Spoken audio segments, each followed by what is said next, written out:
Hello मेरे प्यारे साथी, मैं आज आपके बीच में अंग्रेजी ग्रामर के टेंस के ऊपर चर्चा करने वाला हूँ। किसके ऊपर मैं चर्चा करने वाला हूँ? टेंस के ऊपर। टेंस एक ऐसी घटना जिसके अंतर्गत समय अर्थात काल की बात करें, काल या समय, काल या समय। भाई टेंस जो होता है बेटा, ये क्या करता? हमें समय के बारे में जानकारी देता है। इसके बारे में नॉलेज अबाउट ऑफ टाइम, यानी कि जो हमारा समय होता है उसके बारे में हमको जानकारी करवाता है। तो इसलिए यहाँ पे बात कही जाए कि टेंस क्या है, तो आप बोलोगे कि टेंस बेटा एक ऐसी घटना है जो समय के बारे में, जो समय के बारे में, समय के बारे में,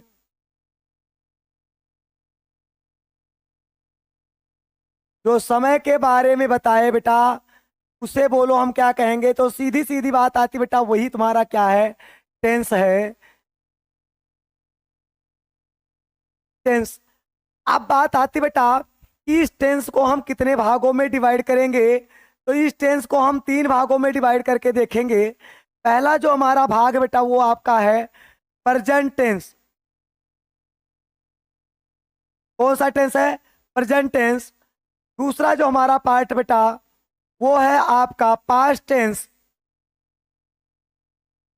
और तीसरा जो हमारे बीच में है वो है हमारा फ्यूचर टेंस। अब प्रेजेंट की बात जब हो तो आपको ध्यान देना बेटा कि टाइप्स ऑफ जो टेंस हैं, टाइप्स ऑफ जो टेंस, ये आपके कितने हो गए बेटा? तो बोलोगे थ्री। एक, दो और एक, तीन। इसी को हम बोलते हैं बेटा क्या? वर्तमान काल। वर्तमान काल।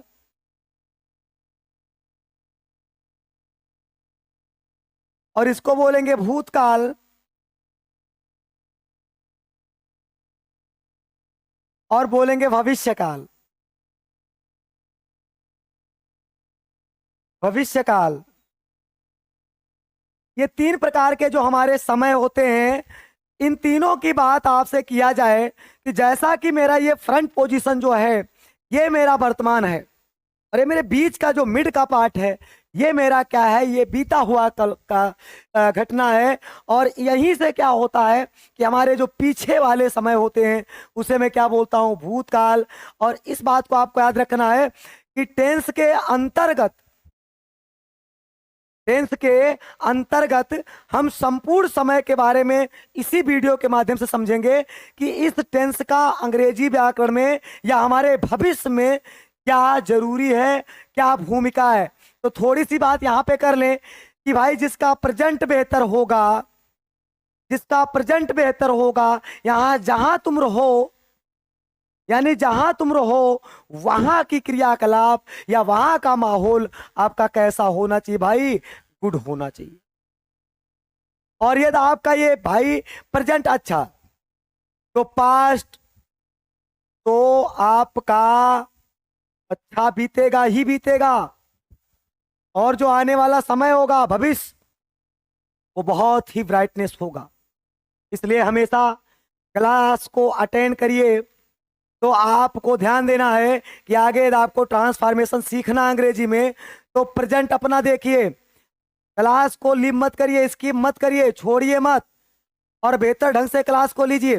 तो चलते हैं, आज हम आपको किसके बारे में बताएंगे?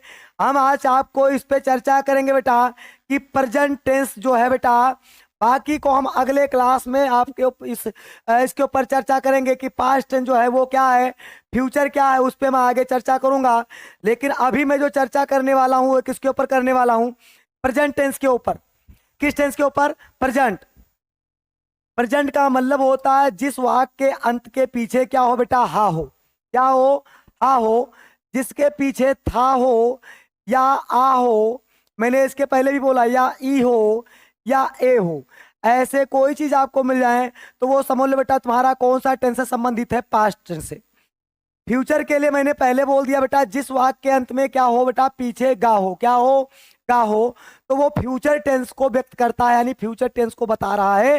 जैसे राम बाजार जाएगा, तो पीछे जाएगा गा आ रहा है, तो सीधी बात ये कौन सा टेंस बेटा, फ्यूचर। या राम बाजार गया, तो गया में बेटा बोलो, गया में यहाँ पे कौन सा मात्रा है, तो बोलोगे सर बड़ा का मात्रा है, और बड़ा का मात्रा आ जाएगा तो जल्दी बोलो बेटा वो कौन सा टेंस होगा, तो आप बोलोगे सर ये पास्ट टेंस होगा। ये इसका पहले वाले वीडियो मैंने आपको पहले का जो है वीडियो मैंने डाल के रखा है। आज मैं जो चर्चा करने वाला हूँ वो सिर्फ प्रेजेंट टेंस। इसके कितने भेद हैं तो आपको मालूम होना चाहिए, 4 भेद होते हैं। पहला भेद जो होता वो क्या होता मेरे प्यारे बच्चों, इंडिफिनिट। इंडिफिनिट। दूसरा जो होता वो होता है कंटीन्यूअस।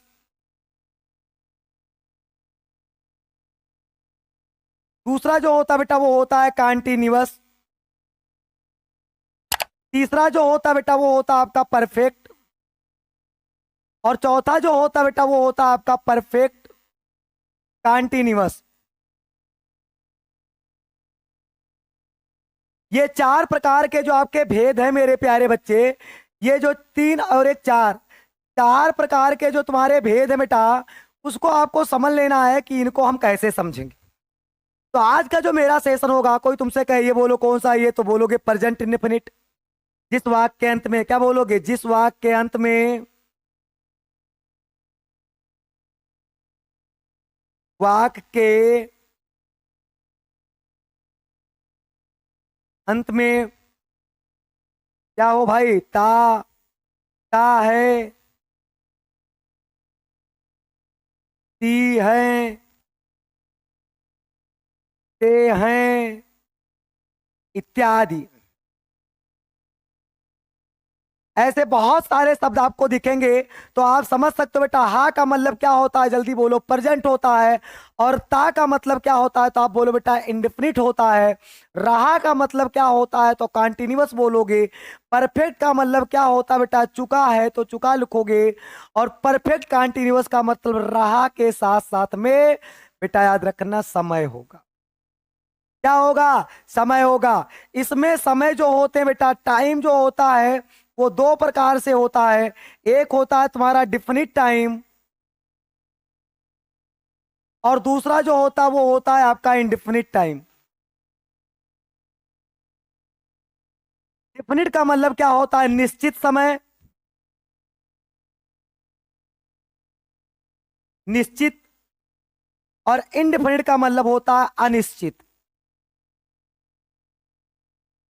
वह समय जिसका कोई पता नहीं है वो आपका क्या होगा, इंडिफिनिट होगा। और इंडिफिनिट के लिए हमेशा क्या लगाओगे, तो मेरे प्यारे साथी बता दूं आपको, लगाओगे फार। क्या लगाओगे, फार। और निश्चित समय के लिए क्या लगाओगे बेटा, तो आप लगाओगे निश्चित समय के लिए सिंस। क्या लगाओगे, सिंस। यानी आपको ध्यान देना बेटा, ये सिंस लगेगा किस समय के लिए, निश्चित। निश्चित क्या है, तो वह निश्चित है, निश्चित। मैं इधर लिख दे रहा हूं, निश्चित। टाइम के जो पार्टीशन है, टाइम के जो पार्टीशन है, मैं इधर कर दे रहा हूं बेटा। टाइम के जो पार्टीशन है वो 2 हो गए, एक डिफिनिट और एक इनडिफिनिट। डिफिनिट में तुम्हारा क्या है, जल्दी बोलो, मॉर्निंग, सुबह। डिफिनिट में बोलो जल्दी, क्या है, सुबह। शाम भी क्या है, जल्दी बोलो, आपका इवनिंग। क्या है तुम्हारा, फिर बोलो, बजे, वो क्लाक। वो क्लाक तुम्हारा क्या है, डिफिनिट है। फिर बोलो ईयर्स, 2012, 2002, ऐसे 2003, 4, 5 ऐसे आ जाए तो ये टाइम तुम्हारा क्या होगा, निश्चित। फिर वीक, जैसे मैंने वीक में बोल दिया संडे, संडे के बाद में कुछ भी आ जाए, मंडे, ट्यूसडे, ऐसे कोई भी चीज आपके बीच में होंगे तो वो समय आपका क्या होगा बेटा, निश्चित होगा। और निश्चित होगा तो सीधी सीधी बात बेटा, आपको ध्यान देना है कि क्या लगाओगे वहां पे, तो आप लगाओगे सिंस। क्या लगाओगे, सिंस। अब आ जाओ बेटा, यहाँ पे मैं चर्चा किसका करूंगा, चर्चा करने वाला हूं इंडिफिनिट का। तो बोलो बेटा यहीं पे क्या आ जाएगा, घंटा, यानी हावर्स।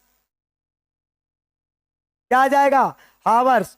अब हावर्स आ जाएगा बेटा, तो बोलो हावर्स का मतलब क्या होता है, घंटा आ जाए, जैसे 2 घंटा, 3 घंटा, 4 घंटा। तो घंटा का मतलब कोई अता पता नहीं, इसलिए कौन सा चीज बेटा, अनिश्चित। क्या है बेटा ये, अनिश्चित है, अनिश्चित समय है बेटा, याद रखना इस बात को। इंडिफिनिट है, यहाँ पे मैंने लिख दिया है ना इंडिफिनिट, तो ये इंडिफिनिट वाली बात है बेटा, यहाँ पे आगे लिख लेना इंडिफिनिट। हावर्स के बाद में बोलो बेटा, जल्दी से इसमें आ जाएगा बेटा, आ जाएगा तुम्हारा इसमें क्या, हावर्स हो गया, वर्ष, 2 वर्ष, ईयर, ईयर्स आ जाएं, नाम नहीं ईयर्स। 2 वर्ष से, 3 वर्ष से, 4 वर्ष से, 5 वर्ष से, तो वहां पे आपका ये बेटा क्या हो जाएगा, इंडिफिनिट हो जाएगा। फिर आ गया सप्ताह, 2 सप्ताह से, 2 दिन से, डेज, 2 दिन से, 2 डेज, ऐसे कुछ भी आ जाए, 2 दिन, 3 दिन, 4 दिन, तो समझ लो बेटा ये अनिश्चित। क्या है, अनिश्चित। 2 सप्ताह, सप्ताह से आ जाए बेटा सप्ताह, तो वहां पे आपको समझ लो बेटा वीकली, वीक, तो समझ लो बेटा ये क्या है, यानी कि जब नाम नहीं होगा तो वो क्या होगा, निश्चित होगा, और यदि उसमें नाम मेंशन कर दिया जाए तो वो निश्चित होगा। तो ये 2 प्रकार के टाइम को हमने क्या किया बेटा, टेंस के अनुसार डिवाइड किया है। एक डिफिनिट टाइम होता है और एक इंडिफिनिट टाइम होता है, और इसी को समझना बहुत जरूरी होता है। तो चलते हैं, आज हम आपको समझाएंगे क्या, प्रजेंट, प्रजेंट इंडिफिनिट पे चर्चा करेंगे।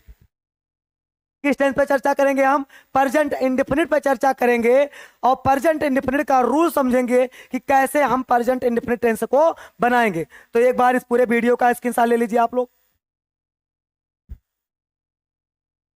चलिए, आप लोग इस वीडियो का स्क्रीनशॉट यानी इसका पूरा स्क्रीनशॉट ले लिए होंगे। अब मैं इसको मिटा दे रहा हूं और चलता हूं प्रेजेंट इंडेफिनिट पे मैं चर्चा करता हूं।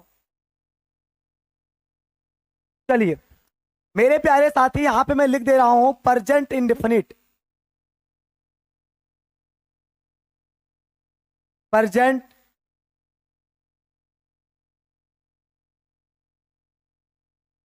Indefinite tense.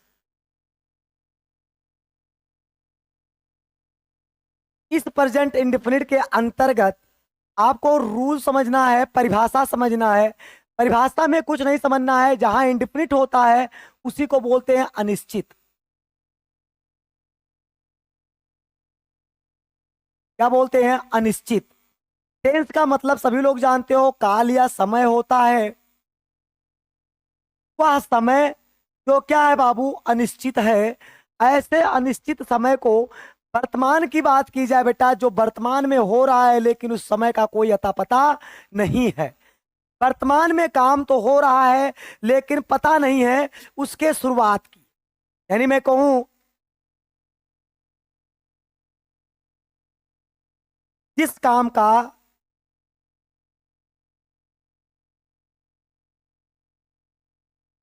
शुरुआत और अंत, स्टार्टिंग एंड एंडिंग, दोनों की बात की जाए, यानी दोनों की बात की जाए, तो शुरुआत और अंत जब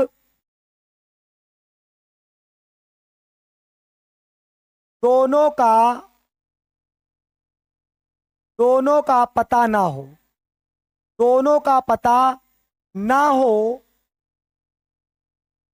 दोनों का पता ना हो कि शुरू कब हुआ और अंत कब होगा, तो दोनों कंडीशन में जब इसका पता ना हो, तब आपको समझ लेना है बेटा कि ये टेंस जो होगा वो कौन सा होगा, प्रेजेंट इंडिफिनिट टेंस होगा, पीआईटी होगा। तो जल्दी बोलो बेटा, क्या बात समझ में आ रही है कि जिस काम का ना तो पता हुआ बेटा शुरुआत का, और जिसका उस काम का अंत कब होगा वो भी पता नहीं है, तो ऐसे टेंस को हम बोलते हैं प्रेजेंट इंडिफिनिट। क्या बोलते हैं, प्रेजेंट इंडिफिनिट। तो बात आपको समझ लेना है, इसकी पहचान कैसे होगी, जिसके शुरुआत और जिसका अंत ना मालूम चले, तो उस वाक्य को आपको याद रखना, पहचान में, पहचान में याद रखना आपको,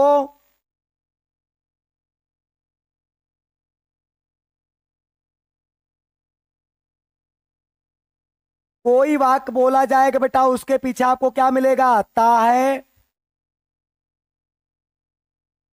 ती है, ते हैं, आदि। आदि यानी कहा जाए बेटा कि कोई ऐसा वाक्य मिले जिसके पीछे क्या हो? ता है, ती है, ते हैं। जैसे एग्जाम्पल पे मैं ले लेता हूं, एग्जाम्पल एज राम फूल तोड़ता है। राम फूल तोड़ता है। जल्दी बोलो बेटा, इसके पीछे ता है कि नहीं है? तो बोलोगे यस सर। तो इसका बात बताओ बेटा कि राम फूल तोड़ना कब से शुरू किया? क्या कोई समय का बात आपको मालूम है? क्या इस काम में जो समय की बात हो रही है बेटा कि राम फूल तोड़ता है, तो क्या शुरुआत बेटा मालूम है कब हुआ? फूल तोड़ने का जो शुरुआत हुआ बेटा मालूम चल रहा है क्या? तो बोलोगे नो सर। और मेरे प्यारे बच्चों, ये राम जो है बेटा कब तक फूल तोड़ेगा, कोई अंत है क्या? तो बोलोगे नो सर। तो मेरे प्यारे बच्चों, ना तो काम का शुरुआत है इसमें ना काम के शुरुआत का पता है, और ना उसके काम के अंत का पता है। और ये दो कंडीशन कौन व्यक्त करता बेटा? किसी शब्द के पीछे ता है और ती है। क्या है?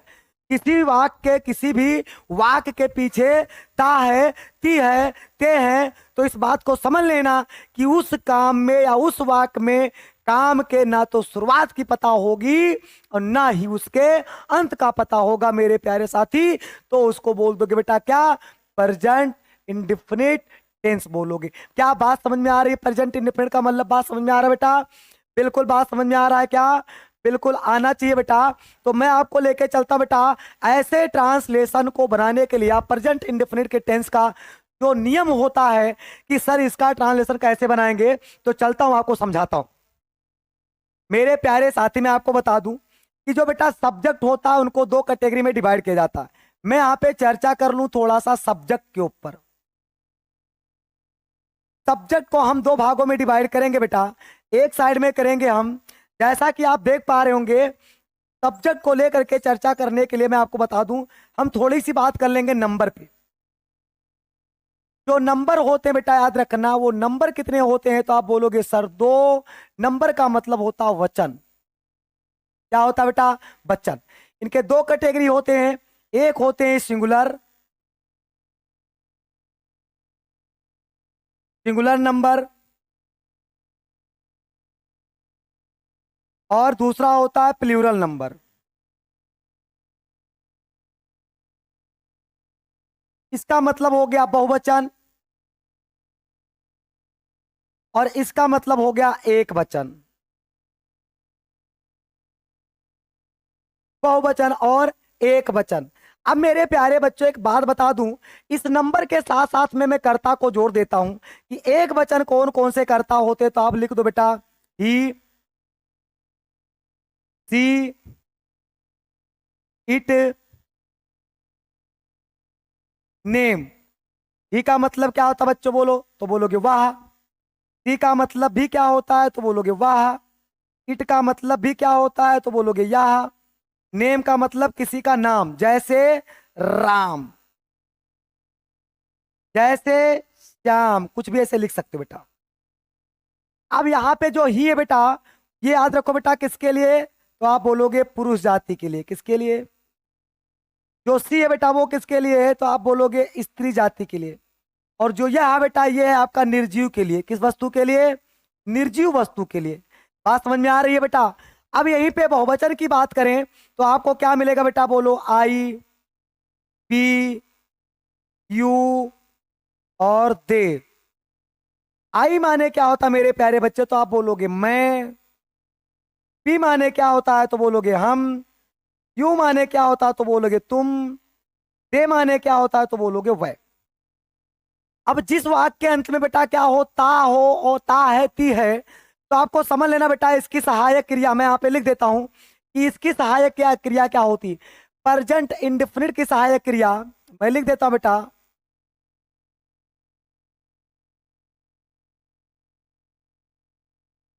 सहायक क्रिया, हेल्पिंग वर्ब।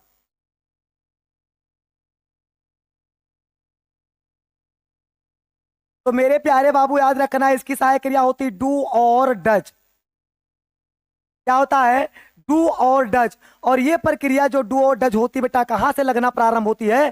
तो जब ये यूज करोगे, यूज के रूल जो है बेटा याद रखना, यूज रूल्स, यूज सिर्फ निगेटिव से स्टार्ट होता है। कहां से? निगेटिव। फिर यहां पे ले लेता हूं, निगेटिव के बाद में आपको क्या मिल जाएगा? इंट्रोगेटिव। इंट्रोगेटिव, फिर interrogative plus negative, interrogative plus negative. तो तीन जगह आपको सेंटेंस में क्या होगा? डू और डज का प्रयोग करने में सहायता करेगा। अब आपको ध्यान देना कि डू का प्रयोग कहां करोगे? तो डू का प्रयोग हमेशा किसके साथ करोगे बेटा? तो आप बोलोगे सर, जब कर्ता क्या होगा तुम्हारा? बहुवचन होगा। क्या होगा? जब कर्ता बहुवचन होगा। और जो आपका सेंटेंस होगा किस में होगा? निगेटिव में, या इंट्रोगेटिव में, या इंट्रोगेटिव प्लस निगेटिव में। लेकिन यदि कहीं सेंटेंस तुम्हारा किस में बेटा? अफर्मेटिव में। किसमें है? अफर्मेटिव में है।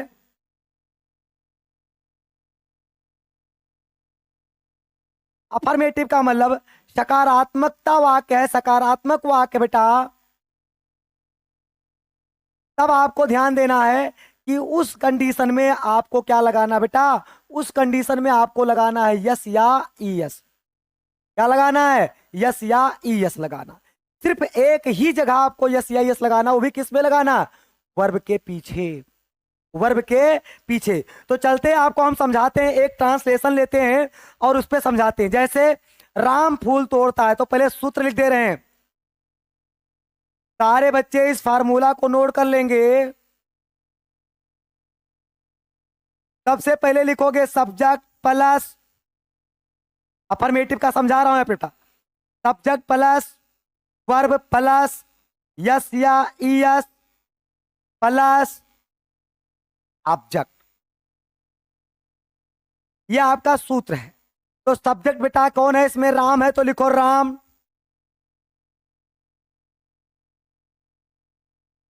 राम के बाद में याद रखना बेटा कि जो पीछे तोड़ता है, नहीं जो पीछे लिखा होता वही क्रिया है तुम्हारा। तो बोलो बेटा क्रिया क्या है? तोड़ना। तो तोड़ना का अंग्रेजी क्या लिखोगे? पल्क। अब बोलो बेटा राम एक वचन है कि बहुवचन?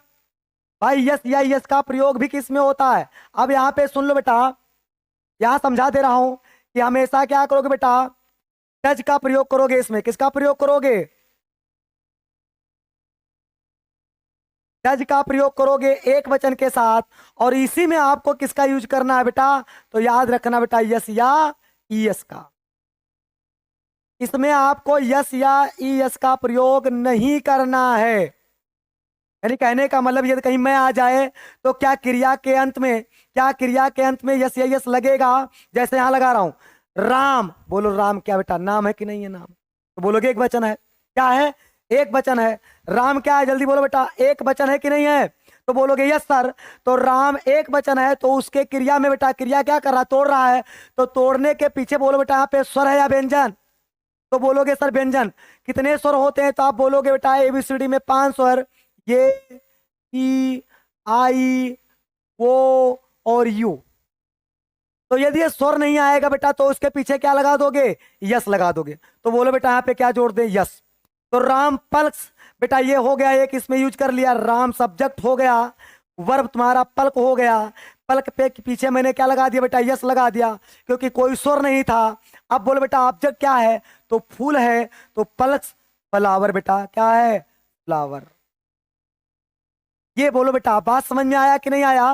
बात तेरे समझ में एक भी ये चीज आ गया होगा बेटा कि कहां पे हमको यस या यस लगाना है। तो आपको यस और ई यस, जब कहीं ये सब सारे लोग हों, वाह स्त्री जात, वह पुरुष जात, या किसी का नाम हो, तब उस वाक्य के क्रिया के अंत में, क्रिया के अंत में यदि स्वर होगा तो यस लगा देना। और यदि व्यंजन होगा तो यस लगा देना। बात समझाई? जैसे यहाँ पे पलक के पीछे के है तो के हमारा व्यंजन था, इसलिए बताओ यहाँ पे राम एक वचन है कि नहीं है? तो बोलोगे यस सर। अब आपको क्रिया में एक वचन के साथ ही क्रिया के अंत में आपको यस या यस लगाने का वरीयता यानी आपको छूट दी जाएगी। तो उसके बाद में आपको याद रखना बेटा, इसी पे मैंने लिख दिया, ये अफर्मेटिव का हो गया बेटा। ये किसका सूत्र है? अफर्मेटिव का सूत्र। अब यहीं पे मैं लिख देता हूं निगेटिव का। ये अफर्मेटिव हो गया। अब मैं लिख देता हूं निगेटिव का। तो लिखोगे सब्जेक्ट प्लस डू या डज नॉट, डू या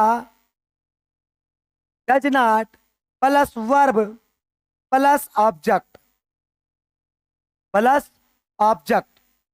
ये सूत्र बेटा तुम्हारा किसका है? निगेटिव का है। किसका बेटा? निगेटिव का। अब यही चीज कर दो कि राम फूल नहीं तोड़ता है। क्या लिख दोगे? राम फूल नहीं तोड़ता है। तो बोलो बेटा क्या लिखोगे? राम।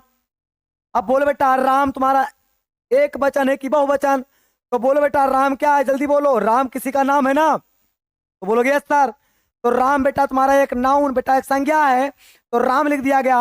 अब राम के साथ में बेटा जल्दी बोल दो बेटा क्या लगाओगे? तो बोलोगे सर अब निगेटिव है ना बाबू। तो देखो बेटा मैंने क्या कहा था, निगेटिव के साथ में किसका प्रयोग होगा? डज का। इंट्रोगेटिव के साथ किसका प्रयोग होगा? डज का। और इंट्रोगेटिव के प्लस निगेटिव के साथ किसका प्रयोग होगा? डज का या डू का। तो चलो बेटा यहाँ पे लिख दो राम एक वचन है, इसलिए क्या लगाओगे? Does not. क्या लिखोगे? डज। और फिर बेटा देखो डू या डज, तो डू का प्रयोग किसके साथ? बोलोगे बहुवचन के साथ। डज का प्रयोग किसके साथ? बोलोगे एक वचन के साथ। तो दो में से एक लगाना है, तो एक मैंने डज लगा दिया। अब बोलो क्या लगाओगे बेटा? यहाँ पे बचा क्या? नाट। तो नाट लिखो। फिर क्या बचा बेटा? वर्ब। तो वर्ब क्या हो रहा बेटा? पल्क। तो लिखो पल्क, PLUC के पल्क। अब मेरे प्यारे बच्चों आपको यस या यस लगाने की जरूरत नहीं है, इसमें यस या यस लगाने की जरूरत नहीं है मेरे प्यारे साथी। तो बात आपके समझ में आ रही होगी।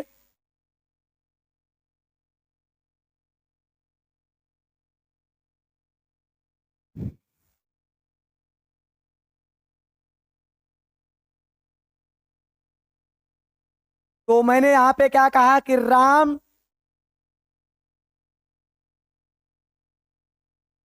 फूल नहीं तोड़ता है। तो यहां पे आपको सूत्र भी लिखवा दिया गया बेटा, सब्जेक्ट लिखवाई दिया गया बेटा। तो बोलो बेटा राम, फिर बेटा नहीं तोड़ता है तो बोलो राम एक वचन है तो क्या लगाओगे? डज। फिर नाट, फिर पल्क। अब पल्क में बेटा बोलो, यहाँ पे यस या यस पहले ऑलरेडी लग गया है, तो अब आपको इसमें यस या यस लगाने की जरूरत नहीं है। तो राम डज नॉट पल्क। बोलो बेटा क्या है? फ्लावर।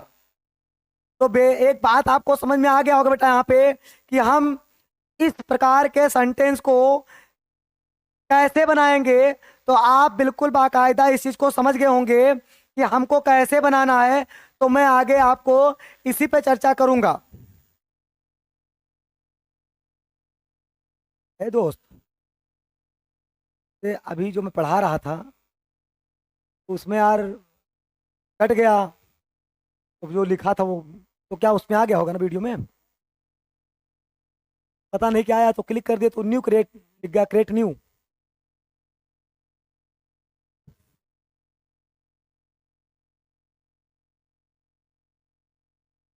अच्छा तो वो हो गया तो ठीक। तो अब मेरे प्यारे साथी मैं आपको कुछ होमवर्क देता हूं जो आपको बना के लाना है। जैसे मैंने कहा बेटा जल्दी से बताओ, अब आप लोग को क्या करना है कि अब आपको होमवर्क के रूम में मैं दे रहा हूं, और जो आपको क्या करना है बनाना बेटा। मैंने कहा बेटा सीता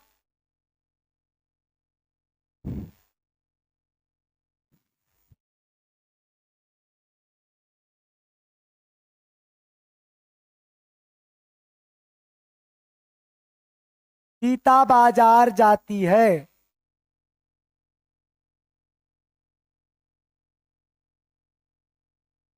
अब बोलो बेटा, इसमें जो काम की बात हो रही है वो क्या है? इसमें सकारात्मकता है, पॉजिटिविटी है। तो इसमें आपको याद रखना बेटा कि आपको क्या करना है। इसके पहले पूरा रूल आप देख लिए होंगे। फिर यहाँ पे मैं लिख रहा हूं, मैं इतिहास पढ़ता हूं। मैं इतिहास पढ़ता हूं।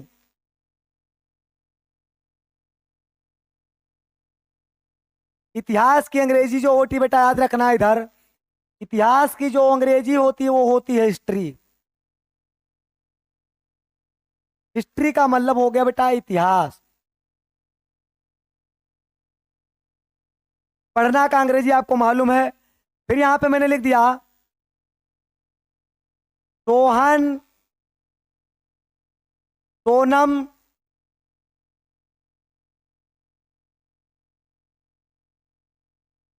गाना नहीं गाती है। नहीं गाती है। नहीं गाती है। हम अंग्रेजी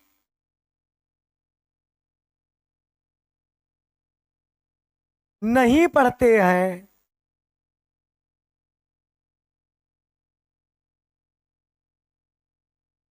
तो मेरे प्यारे बच्चे, यहाँ पे चार प्रकार के सेंटेंस है। एक है अफर्मेटिव, दूसरा भी, लेकिन ये अफर्मेटिव किसका है? एक वचन का है। दूसरा वाला बेटा भी अफर्मेटिव है, लेकिन ये बहुवचन का है। ये बहुवचन का है। ये एक वचन का है। अब एक वचन और बहुवचन दोनों का रूल आपको बनाना है। और यहाँ पे सोहन एक वचन बेटा, सोनम एक वचन है, लेकिन ये निगेटिव में यानी नकारात्मक में है। इसमें बेटा नकारात्मक में है। इसमें बेटा नकारात्मक। यहाँ पे हम जो है बेटा, ये बहुवचन है, लेकिन ये बहुवचन है और उसके बाद में ये निगेटिव में है। तो ये दो प्रकार के हमने आपको कंडीशन में दिया है, जिसको आपको क्या करना है, कमेंट में लिख के बताना है। आप लोग इस प्रेजेंट इंडेफिनिट के रूल्स को समझे हो तो कमेंट में आप जरूर लिखिएगा। और ये हमें आशा है कि आपके ये ट्रांसलेशन प्रेजेंट इंडेफिनिट टेंस में बहुत ही मददगार होगा। तो मेरे प्यारे साथी, पूरे वीडियो को देखिए। और प्रेजेंट इंडेफिनिट यानी टेंस के तीन पार्ट्स होते हैं, प्रेजेंट, पास्ट और फ्यूचर, जिसमें मैंने चर्चा किया कि प्रेजेंट इंडेफिनिट क्या होता है। तो आपके जहन में एक बात होनी चाहिए कि सर, प्रेजेंट इंडेफिनिट का मतलब वह चीज कि जिस काम की शुरुआत की कोई पता ना हो और उसके अंत का पता कोई ना हो, तो ऐसे टेंस को हम प्रेजेंट इंडेफिनिट कहते हैं, जिसकी पहचान जिस वाक्यांत में ता है, ती है, ते है। तो ये हमको बताता है कि भाई कोई काम होगा ना तो उसकी शुरुआत की पता होगी और ना ही उसके काम का अंत का पता होगा। और इसलिए मैं इनको बताने के लिए इनके पीछे ता है और ती है और ते है लगा करके मैं इसको पुकारता हूं। तो जहां तक की बात आपके समझ में आ गई होगी कि जो हमारा प्रेजेंट इंडेफिनिट टेंस होता है, जिसके काम का, शुरुआत का और अंत का कोई पता नहीं होता है, उनके बनाने के रूल्स मैंने आपको समझा दिया बेटा। इनको दो पार्ट्स में टाइम्स को डिवाइड किया गया बेटा। आपको ध्यान देना है कि एक वचन करता और बहुवचन करता, सहायक क्रिया आपका डू और डज है, यस या यस का प्रयोग कहाँ किया जाएगा, सारी चीजों मैंने आपको बता दिया बेटा। तो एक बार इसका होमवर्क का जो आपका वो है स्क्रीनशॉट ले लीजिए। बाकी कोई चीज आपके समझ में नहीं आएगा तो आप कमेंट में बड़े आराम से पूछ सकते हो। मेरे प्यारे बच्चों, आज के क्लास के लिए बहुत बहुत धन्यवाद। जय हिंद, जय भारत।